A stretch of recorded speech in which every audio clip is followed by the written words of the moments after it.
En esta ocasión les hablaremos acerca de la irrigación del cerebro. Este es un trabajo realizado por la Universidad Privada del Valle en su Facultad de Medicina por las estudiantes Andrea Larruta y Noelia Andrade con la colaboración de su docente, el Dr. Raúl Guagua Mexicano, el año 2017.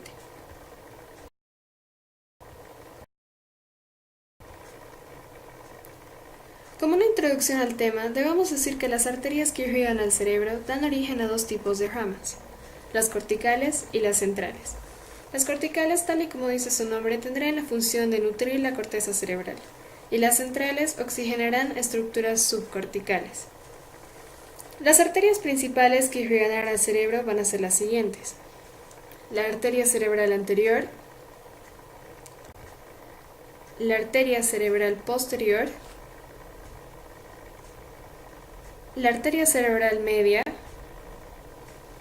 la arteria coroidea anterior y posterior, y finalmente a las comunicantes anterior y posterior.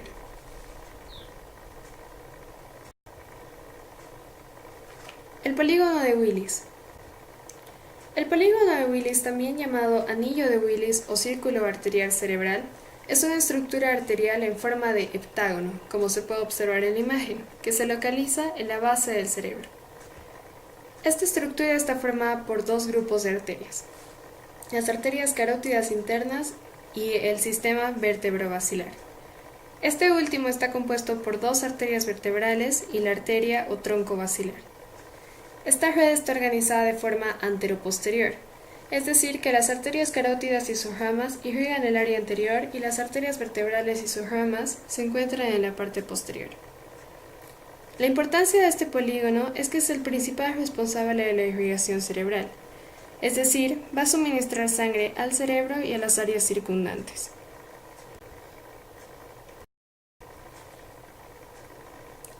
El polígono de Willis se va a encontrar en la base del cerebro, como dijimos antes. Va a rodear el tallo de la glándula pituitaria, el quiasma óptico y el hipotálamo, como podemos observar en la imagen.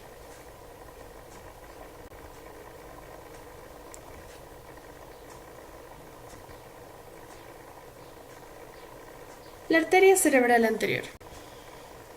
Esta va a tener su origen en la arteria carótida interna.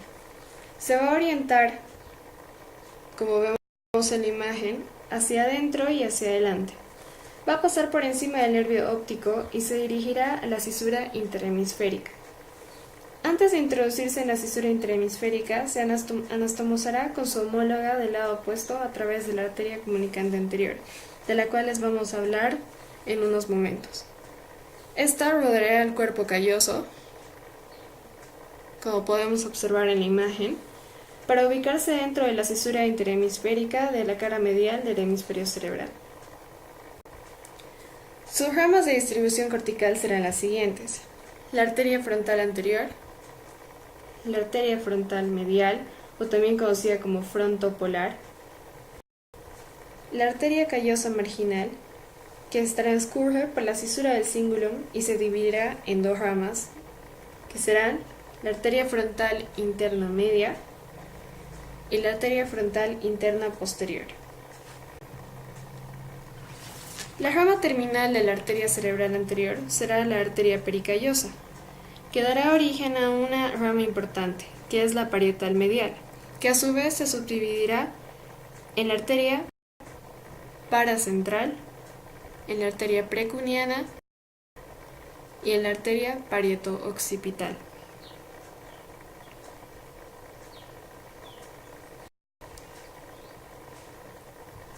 La arteria cerebral media o silviana es la que tiene mayor calibre, mayor superficie de irrigación y mayor significación funcional.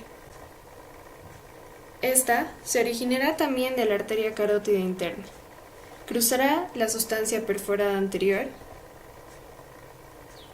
para dirigirse luego hacia afuera horizontalmente en dirección a la porción horizontal de la cisura lateral, conocido como el valle silviano, del cual recibirá su nombre, que recorre hasta arribar al pliegue curvo, donde termina como arteria del mismo nombre. Sus ramas corticales van a ser las siguientes: la arteria orbitofrontal, la arteria precentral, la arteria central, la arteria postcentral, la arteria parietal posterior. Como ramas descendentes, ya que las anteriores eran sus ramas ascendentes, van a ser las siguientes: la temporal anterior, la temporal media, la temporal posterior, la arteria angular, para finalmente terminar como arteria del pliegue curvo.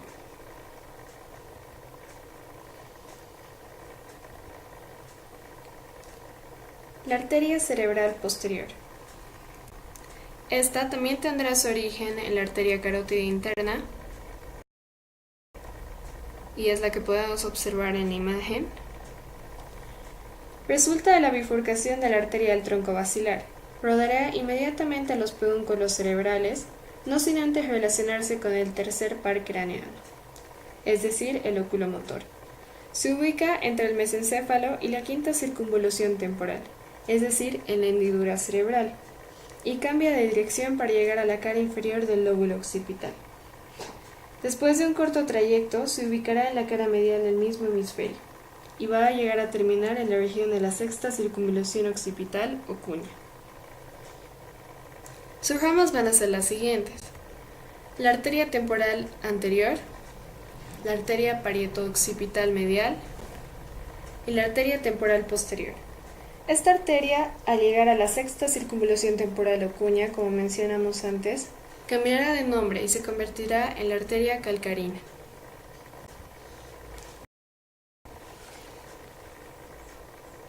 El territorio de irrigación de cada una de las arterias es el siguiente.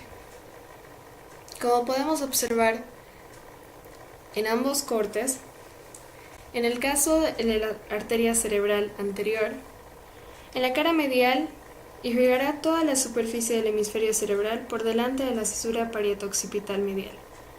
En la cara inferior, la corteza orbitaria, que está por dentro del surco en X, H o K. En la cara superolateral, la porción anterior de la segunda circunvolución frontal, toda la primera circunvolución frontal, el cuarto superior de la circunvolución pre- y postcentral y la mitad superior de la primera circunvolución parietal. Además, esta se encargará de oxigenar al septum lucidum, a los pilares anteriores del fornix, a la comisura blanca anterior y al cuerpo calloso, a excepción de su esplenio. Finalmente, esta igual se encargará de irrigar al área suplementaria motora, a las áreas 4 y 6, 3, 1, 2 de Brodmann en su porción más alta, al cíngulo y finalmente al área prefrontal. En el caso de la arteria cerebral media o silviana, su territorio cortical, en la cara superolateral del hemisferio cerebral, será el segmento posterior de la segunda circunvolución frontal, la tercera circunvolución frontal, los 3/4 inferiores de las circunvoluciones pre- y postcentrales, la mitad inferior de la primera circunvolución parietal, la segunda circunvolución parietal, la primera y segunda circunvolución temporal que incluye al polo temporal, la mitad superior de la tercera circunvolución temporal y la extremidad inferior del lóbulo occipital. Asimismo, irrigará al lóbulo de la ínsula, a la cápsula extrema, al claustro, a la cápsula externa y una parte de las radiaciones ópticas. En el caso de la cara inferior, oxigenará la mitad lateral de la presión orbitaria del lóbulo frontal. En el territorio del área cerebral también se localizarán las áreas motoras, sensitivas, auditivas, el centro de Wernicke, el centro del lenguaje articulado y el área prefrontal. En el caso de la arteria cerebral posterior, irrigará las 2/3 partes posteriores de la primera, segunda y tercera circunvolución occipital de la cara superolateral del hemisferio cerebral correspondiente. En la cara inferior, irrigará las circunvoluciones temporooccipitales medial y lateral, así como la parte medial e inferior de la tercera circunvolución temporal, excepto al polo temporal que es irrigado por la arteria cerebral media, como mencionamos antes. En la cara medial nutre toda la corteza occipital. Esta arteria también se encargará de irrigar principalmente a las áreas visuales, así también al esplenio del cuerpo calloso. Con sus ramas centrales, Este tendrá un gran campo de irrigación. Irrigará estructuras como el hipotálamo posterior, a los núcleos mediales y laterales del tálamo, al pedúnculo cerebral, a la sustancia negra, al núcleo rojo y a la región subtalámica. También irrigará a los tubérculos coliculares, al cuerpo geniculado lateral, al pulvinar del tálamo y al plexo coroideo del tercer ventrículo.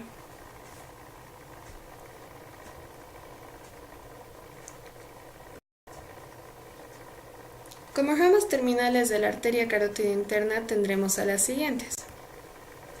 A la arteria coroidea anterior, que es la que podemos observar en la imagen. Esta es de pequeño calibre.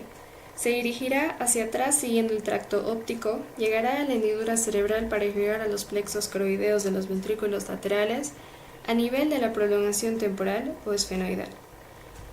Esta arteria irrigará estructuras importantes, como son los plexos coroideos de los ventrículos laterales, el uncus de la quinta circunvolución temporal, el hipocampo, el núcleo amigdalino, la cola del núcleo caudado, el tracto óptico, la porción inferior de la cápsula interna en su brazo posterior, el segmento retrolenticular de la cápsula interna, el segmento medial del globo pálido y parte de los pedúnculos cerebrales.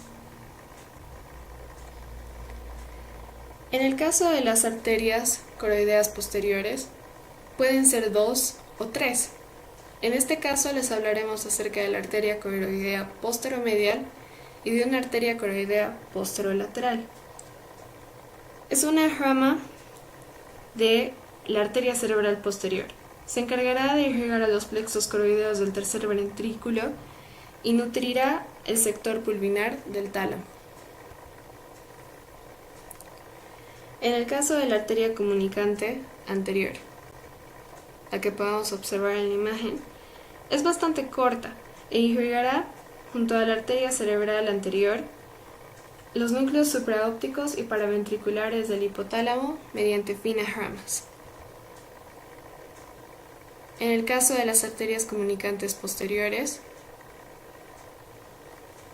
son también bastante cortas, serán ramas terminales de la arteria carótida interna y comunicarán el sistema carotídeo con el vértebro basilar. Irrigarán al infundíbulo del hipotálamo y a la porción anteroinferior del tálamo. Gracias por su atención y esperamos que el video les haya gustado.